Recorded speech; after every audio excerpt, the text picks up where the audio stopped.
Ligtas nga hanggang nang makaalis sa bansa si Pope Francis at wala anumang aberya sa kanyang seguridad. Hindi tulad sa mga nakaraang papal visit. Sa kabila yan ang dami ng mga tao sa mga papal event. Saksi si Marisol Abduraman.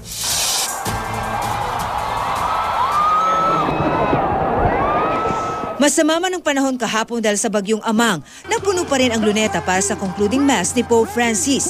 6 hanggang 7 milyon ang dumalo batay sa tala ng MMDA. Dinaig ang dato sa 1994 World Youth Day ni ngayon St. John Paul II. Sa pagdagsa ng mga deboto, di naiwasan ang siksikan at tulakan. May ilang pang hinimatay.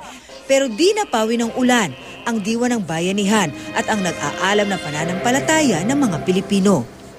All of us are God's children, members of God's family.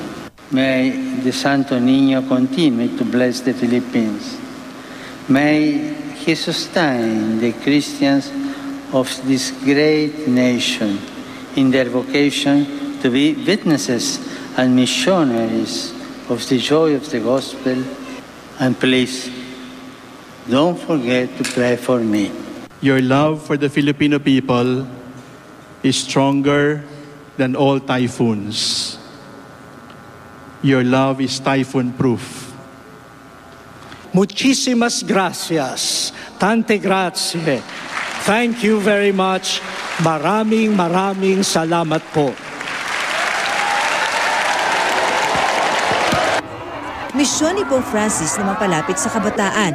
Kahapon bago sa luneta, pinakinggan niya sa meeting with the youth sa UST ang hinaing ng ilang dating batang lansangan. Hindi ko na rin po alam kung ano ang aking kakainin sa bawat araw. Marami sa kanila ang naging biktima at masama ang nangyari sa kanila, tulad ng droga o prostitution. Bakit po pumapayag ang Diyos na may ganitong nangyayari?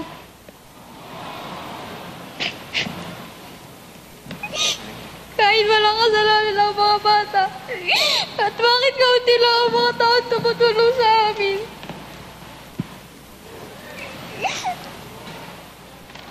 Para sa isang madamdaming tanong, mahigpit na yakap ang tugon ng Santo Papa.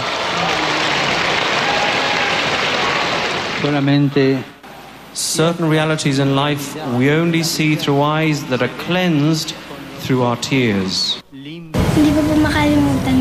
Parang tatay ko rin po siya kasi gano'n rin po minsan tatay ko gano'n po kabait.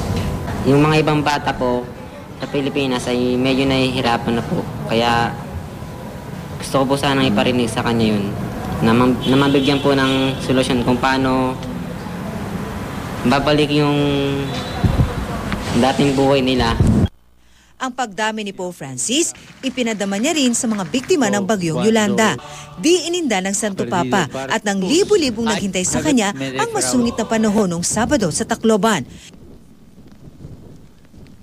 Para estar con ustedes. I'm here to be with you.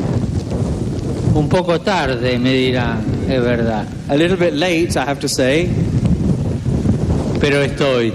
but I'm here. Sinulit ni Pope Francis ang maikling oras niya sa Leyte. Sa Polo, binasbasan niya ang mass grave para sa mga nasawi sa bagyo. Pinagsaluhan ang malunggay soup at lechon, pasta at chicken inasal, kasama ang mga nakaligtas sa bagyo at lindol sa Bohol. Binasbasan ng Pope Francis Center for the Poor at dumaan saglit sa Palo Cathedral.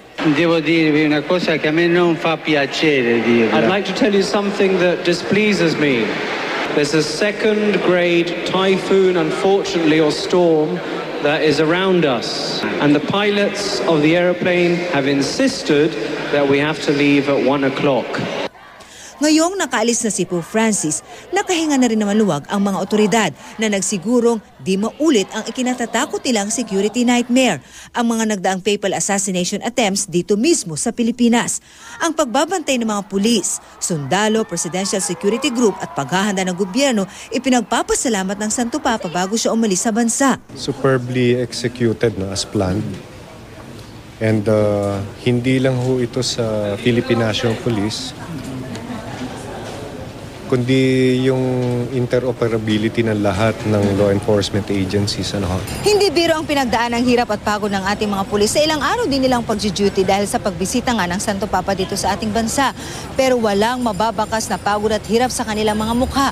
Bagkus baon nila ang mga ngiti sa pagbalik nila sa kanilang mga unit dahil hindi lamang daw karangalang makapaglingkod sa ating bayan kundi ang mapagsilbihan ang Santo Papa. Masaya naman, nakikita nyo naman po sa mga kapulisan. Nakita namin siya ng personal. Magiging blessing sa amin. Halos crime-free rin sa Metro Manila habang narito si Pope Francis. Pwera na lang sa ilang kaso ng pandurukot, gaya ng pag-aresto sa robbery suspect na ito kahapon sa Luneta. Pero may di rin magandang alaalang iniwan ang papal visit, ang sangkaterbang basurang iniwan ng maraming nag-abang. Mula nung Huwebes, mahigit 100 toneladang basura ang nakolekta ng 20 truck. Ako si Marisol Abduraman, ang inyong saksi.